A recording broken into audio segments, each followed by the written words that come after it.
Olá, a paz de Jesus. A partir de agora você acompanha Resposta Católica com Padre Paulo Ricardo. Juntos vamos aprender mais sobre a nossa Igreja Católica Apostólica Romana. Desde já agradecemos pela atenção. Deus te ilumine.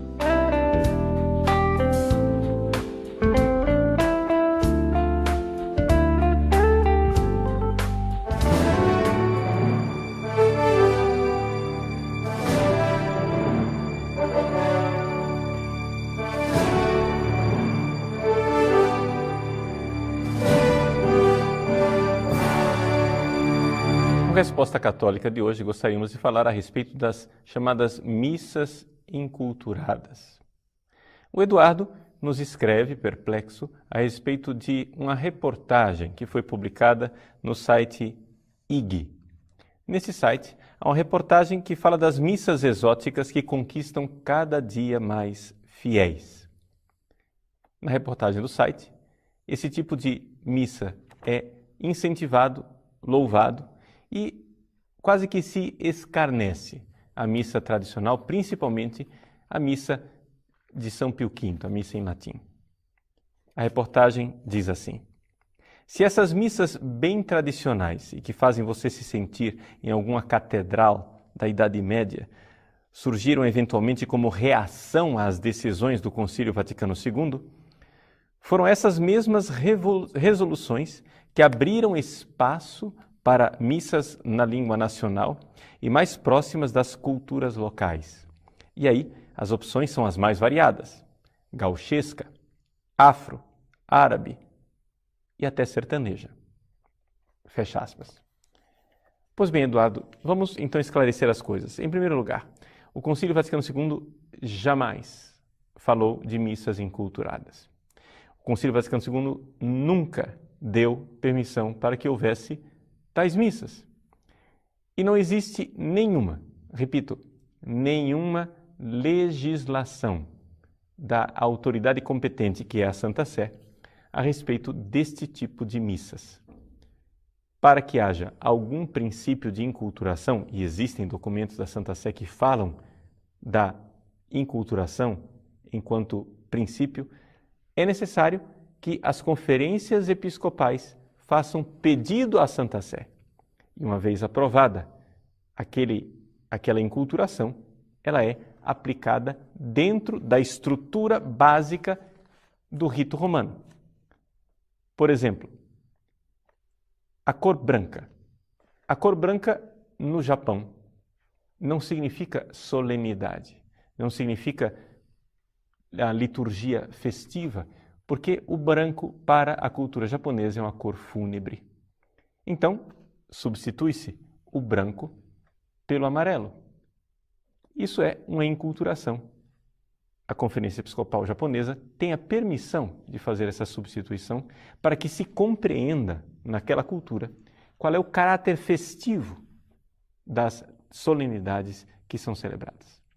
É assim que, por exemplo, quando se dá o abraço da paz na liturgia, em algumas culturas é incompreensível tocar numa outra pessoa. Novamente, a cultura japonesa, em que se cumprimentam as pessoas à distância, com uma reverência. Pois bem, isso tudo é a adaptação da inculturação. Mas inculturação é simplesmente tirar aqueles elementos que iriam perturbar a compreensão da missa e do santo sacrifício naquela cultura específica. Mas isso não se faz espontaneamente, não se faz a partir do alvitre do celebrante e nem sequer de bispos locais. É necessário que haja a aprovação da Santa Sé. As pessoas que celebram esse tipo de missa estão violando um direito fundamental dos fiéis. O Código de Direito Canônico, quando coloca os direitos dos fiéis em geral, diz o seguinte no cânon 214. Os fiéis têm o direito de prestar culto a Deus, segundo as determinações do próprio rito aprovado pelos legítimos pastores da Igreja. É um direito do fiel. Ou seja, um fiel, quando vai à igreja, ele tem o direito de receber a missa da igreja, não a missa do padre. Agora, é evidente que padres e celebrantes gemam diante deste cânon. Por quê? Porque está tirando a eles a possibilidade de ser um tiranete. Ou seja, eu sou o pequeno ditador que diz como a missa será. É evidente que equipes de liturgia gemem diante deste cânon. Porque equipes de liturgia criativas que querem começar a missa com a bênção final e terminá-la com a procissão de entrada, evidente, essas pessoas que querem tudo de cabeça para baixo irão protestar. Mas que alívio para os fiéis! Que alívio para os fiéis saber que a igreja os defende e defende os seus direitos. Que quando eu vou à missa, eu não quero ser refém do celebrante e da equipe de liturgia. Quando eu vou à missa, eu quero saber como ela começa, tem o seu prosseguimento segundo os ritos e como é que ela acaba. Que bom saber que a missa pode e deve ser respeitada. Uma outra realidade é o fato de que estas missas enculturadas, assim chamadas enculturadas, são na verdade missas dessacralizadas. Existe algo de profundamente errado, antropologicamente errado nestas missas, que é o seguinte: quando você vai a um terreiro de macumba, as vestes que as pessoas que estão oficiando o sacrifício usam são vestes diferentes. Os ritmos, a música, são ritmos e músicas diferentes. Existe naquela religião um sentido do sagrado. Ou seja, a pessoa que está realizando aquele culto afro-brasileiro, ela não está nem se vestindo e nem se comportando como ela faz no dia a dia. Porque existe um princípio antropológico básico de que o culto se presta com algo diferente do dia a dia.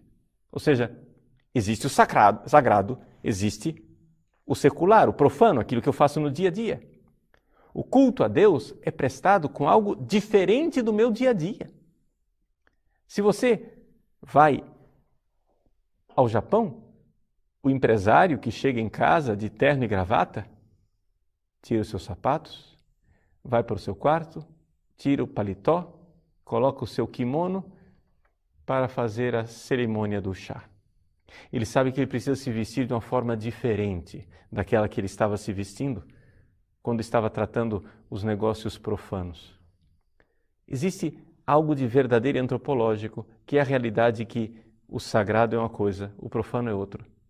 E a igreja sempre viveu dentro desta verdade antropológica. Nós tínhamos uma música sagrada, o gregoriano, roupas sagradas, os paramentos litúrgicos, textos sagrados.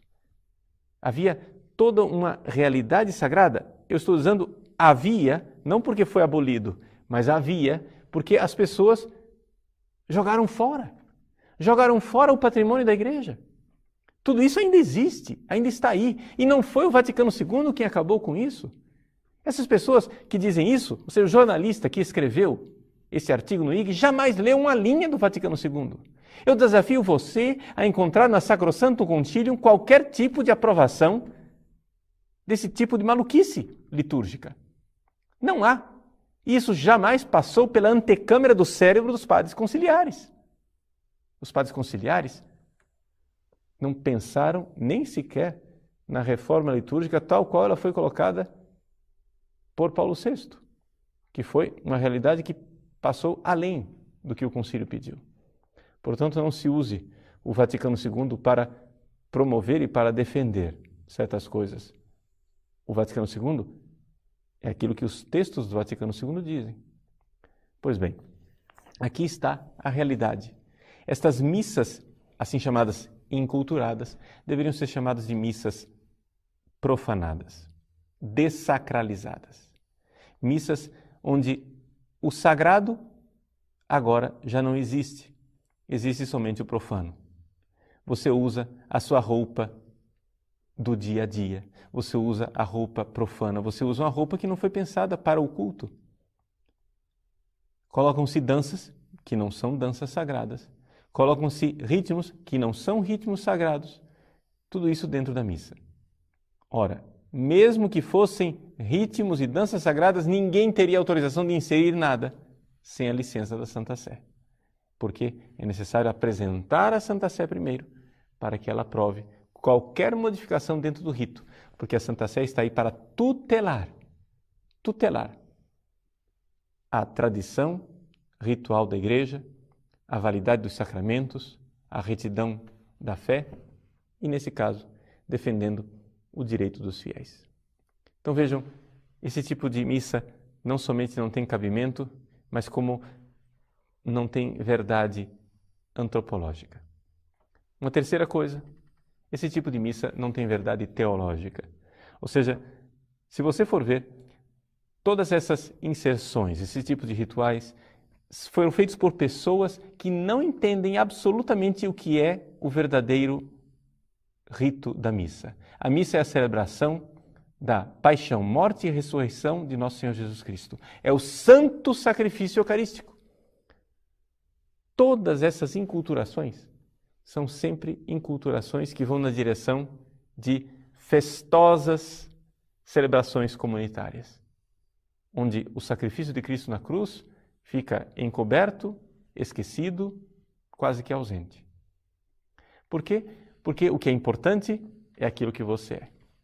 Importante é aquilo que nós temos no dia a dia, é trazer o profano para dentro da igreja. Chamar isso de profanação talvez seja literal demais, mas é isso que está acontecendo. Vejam, uma última coisa para concluir essa nossa reflexão. É também verdadeiro que existe muita coisa de falso nessa suposta inculturação. Ou seja, pessoas que vão participar de uma missa afro vão lá e se fantasiam com roupas africanas que eles não usam no dia a dia. São roupas profanas que os africanos usam na África, mas que nós não vemos nas ruas brasileiras. Pois bem, se fantasiam para supostamente enculturar, mas enculturar na cultura de quem? Enculturar na cultura de quem? Numa cultura de laboratório, onde supostamente o brasileiro é assim. Mas qualquer brasileiro vê que a missa está se transformando num baile de máscaras. Quando uma pessoa vai participar de uma missa crioula, de uma missa gauchesca, e um sujeito que no seu dia a dia usa calça jeans e camiseta, vem ali de bombacha e lenço no pescoço, fantasiado daquilo que ele não é e daquilo que ele não vive, existe algo de extremamente artificial nesse tipo de manifestação. Não quero aqui me manifestar absolutamente contra a cultura de ninguém. Só quero dizer uma coisa. Vamos respeitar o rito da missa tal qual ele foi aprovado pela Santa Sé. Se existe alguma possibilidade de inculturação e de modificação, a Conferência dos Bispos deve pedir à Santa Sé que irá aprovar. Esse é o princípio jurídico. Essa é a realidade litúrgica. Portanto, respondendo a você, Eduardo, estas missas não têm nenhuma legalidade.